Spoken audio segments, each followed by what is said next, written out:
तो ये खबर आजमगढ़ से है, जहां जर्नलिस्ट क्लब के अध्यक्ष आशुतोष द्विवेदी की अध्यक्षता में शुक्रवार को सेंट्रल काउंसिल ऑफ होम्योपैथी नई दिल्ली के पूर्व प्रेसिडेंट व GD memorial homeopathy medical college Patna के संस्थापक व प्रबंधक प्रोफेसर डॉक्टर रामजीत सिंह एवं joint secretary HMI Bihar unit doctor Rajat Dwivedi को अंग वस्त्रम व मोमेंटो देकर स्वागत किया गया। इस दौरान जर्नलिस्ट क्लब के डॉक्टर अरविंद सिंह ने संचालन करते हुए उनके व्यक्तित्व पर प्रकाश डाला। वहीं अध्यक्ष आशुतोष द्विवेदी ने विस्तार से सबका परिचय कराते हुए कहा कि वह होम्योपैथ को लेकर आजमगढ़ के लोगों के बारे में भी विचार करें। इस दौरान रामजीत सिंह ने कहा कि हमारी सरकार होम्योपैथ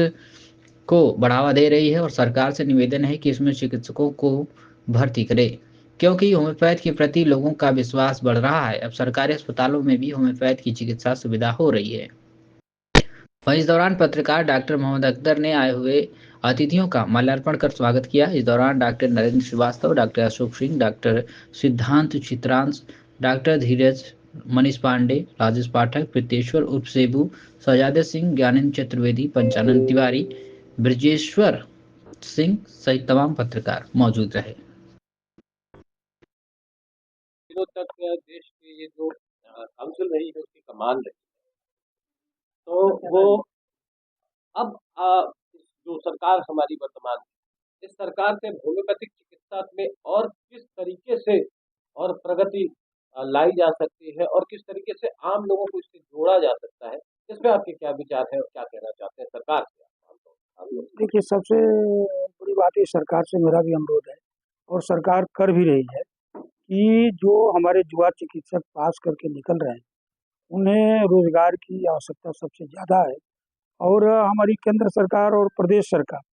भी इस दिशा में बहुत अच्छा काम कर रही है। हमारे प्रदेश सरकार ने अभी लोक सेवा आयोग के माध्यम से बहुत सी वैकेंसी निकाली है और करीब करीब मैं समझता हूँ कि जो यहाँ 9 मेडिकल कॉलेज हैं उसमें 70% सीटें जो हैं वो कॉलेजों के माध्यम से भर दी गई हैं। जो सीटें रिक्त हैं उसको मेरा आग्रह यही होगा राज्य सरकार से, उसे जल्द से जल्द उसकी वैकेंसी को फिलअप करें और जो हमारे चिकित्सक संविदा पर काम कर रहे हैं, यहाँ हर होम्योपैथिक कॉलेज, सरकारी कॉलेजों में बहुत से हमारे युवा चिकित्सक संविदा पर काम कर रहे हैं, उनका वेतन में उनकी वृद्धि हो और उनको रेगुलराइज करने की दिशा में जो है प्रयास किया।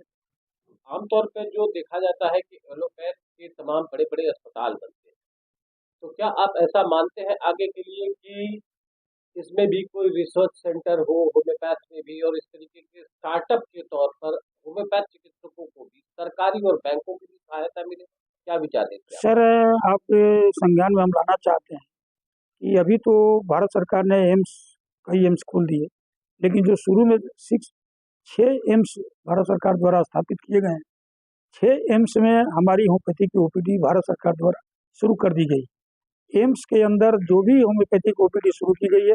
अब उन्हें कुछ बेड के द्वारा भी डेवलप किया जा रहा है। तो हमारा